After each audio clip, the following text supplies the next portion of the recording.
২৬-এ নির্বাচনের আগে ভাবমূর্তি উদ্ধারে মরিয়া কি শওকত মোল্লা?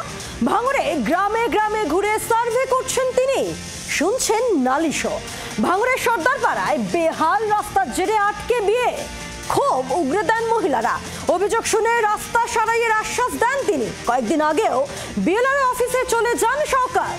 আবাস ক্ষোভের মুখে শটান, দিদিকে বলো নম্বরে ফোনও করেন তিনি।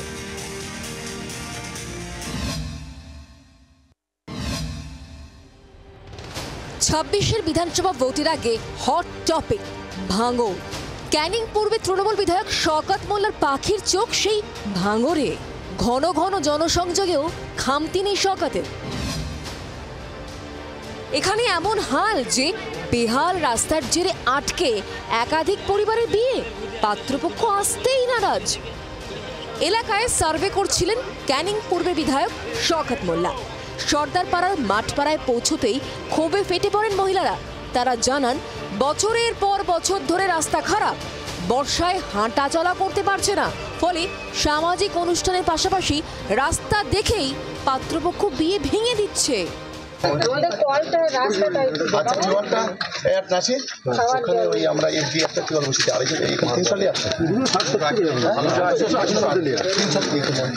এমএলএ সাহেবের সামনে কি অভিযোগ করছিলেন আপনারা? আমাদের রাস্তা খুব সমস্যা। আমাদের ঝেগানতে আমাদের দুটো তিনটে করে মেয়ে, সব ঝেগানতে আসতেছে, আমাদের মেয়ে বিয়ে হয় না, কাছে ফিরে ফিরে চলে যাচ্ছে।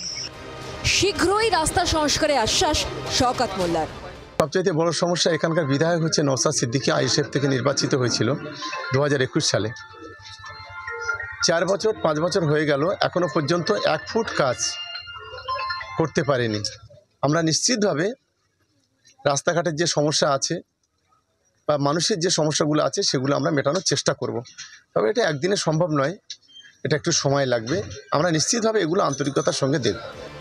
ইমেজ সাফসুতরো করতে শওকতের চেষ্টার অন্ত নেই। দিন কয়েক আগেও স্থানীয়দের আবাস ক্ষোভের মুখে শটান, দিদিকে বলো নম্বরে ফোন করেন শওকত। আমরা বলছি যে আমি ভাঙড়ে সার্ভে করতে বাড়ি বাড়িতে আমরা জনসংযোগ করছি। তো এখানে দুজনের নাম, একজন হচ্ছে রাশিদুল মোল্লা, শফিকুল ইসলাম। এদের নামটা মানে সরাসরি মুখ্যমন্ত্রীতে ওই হাউজিংয়ের জন্য এন্ট্রি করা হয়েছিল, কিন্তু এখনো পর্যন্ত তার কোনো মেসেজ বিডিও অফিসে আসেনি, বা এরা এখনো পর্যন্ত কোনো মেসেজ পায়নি। আকারে ইঙ্গিতে শওকত ইতিমধ্যেই ২৬-এর ভোটে ভাঙড়ের প্রার্থী হওয়ার ইচ্ছে প্রকাশ করেছেন। এই পরিস্থিতিতে হাত বাড়ালেই শওকত এমন ভাবমূর্তি প্রতিষ্ঠার চেষ্টা করছেন ভাঙড়ের তৃণমূলের পর্যবেক্ষক, মত রাজনৈতিক মহলে। প্রসেনজিৎ সর্দারের রিপোর্ট, জি ২৪ ঘন্টা। বাংলার আওয়াজ, বাঙালির আবেগ, জি ২৪ ঘন্টা।